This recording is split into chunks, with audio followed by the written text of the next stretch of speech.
పాండవుల కొలతలు చెబుతాడు వ్యాసుడు. వాళ్ళు పుట్టి పెరిగిన తర్వాత వాళ్ళకు ఓ 20 ఏళ్ళు వచ్చాక ఎవడు ఎంత పొడుగున్నాడో చెబుతాడు. ప్రాదేశాదధికోర్జునాత్ అంటాడు.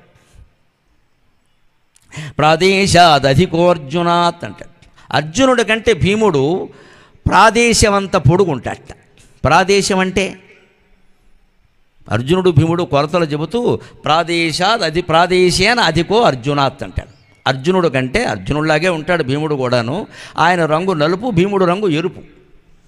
కానీ పొడుగులో అర్జునుడి కంటే ప్రాదేశం అంతా పొడుగుంటాడు. ప్రాదేశం అంటే కింద వ్యాఖ్యాతలు నీలకంఠ దీక్షితులు గారు భారతానికి వ్యాఖ్య రాస్తూ ప్రాదేశం అంటే లెక్క ఇచ్చారు. సరిగ్గా ఈ చెయ్యి ఇలా చాపితే ఈ బొటన వేల నుంచి చూపుడు వేలు కొస వరకు ఉండేదాన్ని ప్రాదేశం అంటారు. ఈ బొటన వేల నుంచి ఈ చూపుడు వేలు వరకు ఉండేదాన్ని.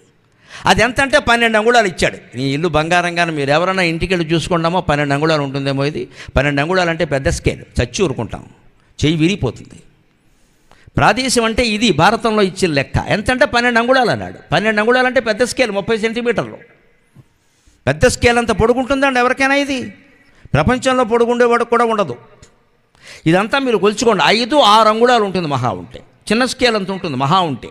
అది కూడా ఇలా బాగా చాపేసి నెప్పెట్టేస్తే చర్మం తెగిపోయేలాగా ఉండదు. కానీ 12 అంగుళాలు ఉంది. 12 అంగుళాలు ఉంది కాదు, 12 అంగుళాలు అర్జునుడి కంటే భీముడు పొడుగుంటాడు.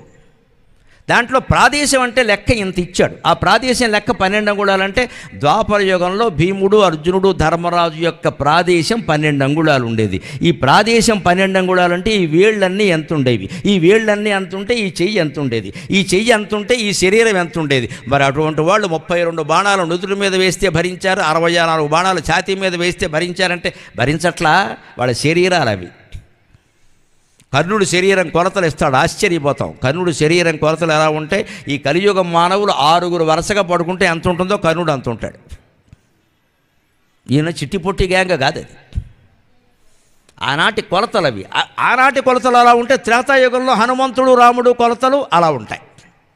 అటువంటి వాడు సముద్రాన్ని దాటినా కూడా ఏం చేస్తారంటే జస్ట్ 4 అడుగుల్లో దాటేస్తాడు అక్కడ. ఈనాటికి అసలు అసాధ్యం అనుకుంటాం మనం, కానీ ఆనాటికి అది సాధ్యం. అందుకే ఆయన